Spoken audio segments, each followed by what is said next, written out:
Ya tenemos final de la Liga de Campeones de Balonmano, Barça-Kiel, los dos equipos que van a disputarse el cetro europeo en el Lanxess Arena de Colonia apenas unas horas después de la jornada de semifinales, después de eliminar primero al Paris Saint-Germain y luego ese segundo plato magnífico que se ha resuelto en la prórroga para eliminar el Kiel al Veszprém.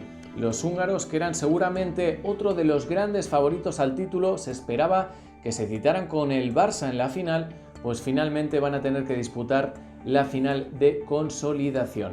Hablábamos en la previa del Paris Saint-Germain, hablábamos de su rendimiento, de su momento, de sus variantes, y es verdad que poco a poco la radiografía que hemos ido haciendo la hemos visto plasmada en el partido, seguramente mucho más exagerada, porque ese primer partido de la jornada de Champions ha empezado pues con esos dos anuncios de positivos, tanto Tove Hansen como Steins, que se perdían el partido por dar positivo en COVID-19, dos bajas sumamente sensibles. ¿Por qué? Por un lado, el Paris Saint-Germain perdía a su central organizador, el único que tiene en la plantilla, y por otro lado, al jugador más importante del sistema defensivo, el jugador que seguramente tenía más libertad, que subía más metros y que por lo tanto le daba un poco más de personalidad a ese 6-0 de los parisinos. Los primeros minutos han sido los más igualados del partido. Nos hemos quedado seguramente sin partido a partir del minuto 15 con la entrada de Kevin Moller, que ahora lo comentaremos porque es el gran nombre del día. Los parisinos han propuesto lo que tienen, un juego lento, un juego de chicle, de alargar los ataques posicionales, de intentar buscar soluciones a partir del control en ataque. Muchos minutos con Cristopans y Remilly.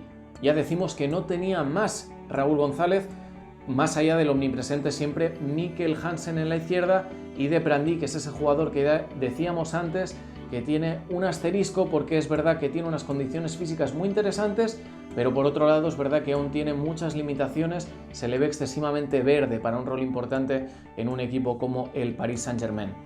La igualdad de los primeros minutos entraba dentro del guión. El Paris Saint-Germain obviamente es un equipo con mucho talento, a pesar de sus limitaciones, tiene jugadores de grandísima calidad. Hemos visto a Remilly, Cristopans y Hansen estar seguramente demasiado cómodos en el momento de acercarse a 9 metros, de buscar portería rival, esa dualidad a veces que tienen que gestionar los defensores entre subir metros, cuidarse la espalda por los movimientos del pivote sin balón, pues ahí el Barça ha estado despistado. Seguramente ese bajo rendimiento defensivo inicial ha hecho que el partido se abriera de inicio, que el Paris Saint-Germain se viera con opciones y que el Barça no tuviera la sensación de control, ese control que siempre ha tenido, al menos en las últimas 2 temporadas.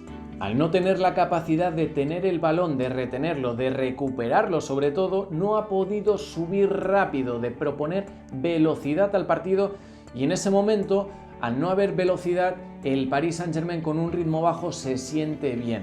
Si además le sumamos el hecho de que podían buscar portería con relativa facilidad porque no se les estaba tocando bien en el momento de las trayectorias definitivas, pues hemos tenido eso, un inicio, pues bueno, con bastantes alternancias.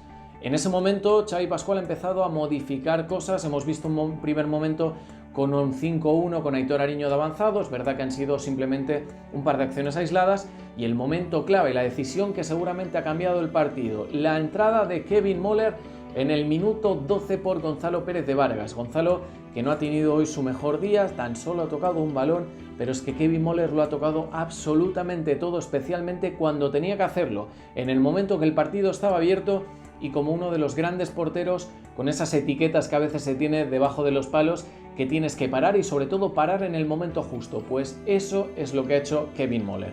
Para que nos hagamos una idea, el Barça desde el minuto 10 al descanso tan solo ha encajado 6 goles y Kevin Moller ha salido en el minuto 12-13 más o menos de la primera mitad. Su porcentaje de efectividad se ha ido prácticamente por encima del 50%. Son números extraterrestres y más teniendo en cuenta el escenario en el que nos encontramos. La segunda mitad, simplemente por este hecho, que el Barça ha podido sentirse cómodo en campo propio y a partir de aquí proponer acciones en transición, pues ha mantenido una ventaja que ha ido alimentando, pues bueno, con relativa facilidad. Ha habido un momento en el que el Paris Saint-Germain ha reaccionado, se ha colocado a 3 tantos, pero el Barça de nuevo, proponiendo más recursos que el rival, ha podido pues ampliar, darle otro golpe a ese acordeón de ventaja de goles y de nuevo pues sentirse cómodo en ese intercambio de golpes Paris Saint-Germain-Barça. Los parisinos han intentado absolutamente de todo, han cambiado el sistema defensivo, hemos visto de avanzado a Vira Morros, a Naí, a Kuncut, luego ataque en 7 contra 6, sin portero, proponiendo un doble pivote en ataque fijo, y aún así el Barça, precisamente en esas situaciones de inferioridad numérica, es cuando más ha crecido, cuando más se ha sentido cómodo y cuando ha acabado de rematar el partido. Sobre todo, y muy importante, todos los jugadores del Barça han estado implicados en la victoria. Eso era básico y fundamental. En la última Final Four en el 2018, el Barça acabó acusando una falta de líder. Lo verbalizaron diferentes personas del entorno del Barça, incluso de dentro del proyecto. David Barrufet, en la presentación de Luka Šindrić, lo dijo: Luka Šindrić lo hemos fichado para que sea líder, para que sea una de las personas que asuma responsabilidades en un momento dado. Pues bien, hoy hemos visto a Dika Mem en su mejor versión, a Aaron Palmerson también en su mejor versión, a un grandísimo Luka Šindrić, y luego jugadores que son esos jugadores importantes porque lo que le da es profundidad de banquillo y coralidad a las victorias, como Engesan, como otros jugadores en la segunda línea. Pues bien, todo eso ha hecho que se repartan responsabilidades y sobre todo que no se focalice todo el peligro en un jugador. Eso siempre facilita pues el trabajo a las defensas rivales, que siempre tienen que estar pendientes más de un nombre que no de 5, 6, 7, como es en el caso del Barça. Finalmente esa victoria, 37-32, muchos goles, es a lo que nos tiene acostumbrados este Barça, pero sobre todo la sensación de que el margen de mejora aún es mayor. El Barça ha hecho un gran partido, es cierto, pero no ha sido un partido redondo, tiene margen de mejora, y eso lo que es un aviso a navegantes para el Kiel, que además viene después de jugar en el segundo turno, menos tiempo de descanso, más desgaste por haber jugado esa prórroga con 2 partes, y además porque obviamente la plantilla del Kiel no está en el mismo momento que el del Barça. ¿El Kiel es un gran equipo? Sí. ¿Tiene grandes jugadores? Sí. Recordemos, Sander Sagosen, Dubniak, esa defensa 6-0 con Pekelar, esa defensa 5-1 con el jugador croata, pero es verdad que tiene una rotación mucho más corta y seguramente con menos calidad que la blaugrana. Aun y todo, tendremos un gran partido, clásico de clásicos, en la final de la Liga de Campeones de Colonia. Seguro que dará para muchísimo ese partido y sobre todo dará muchísimo para analizarlo todos los detalles.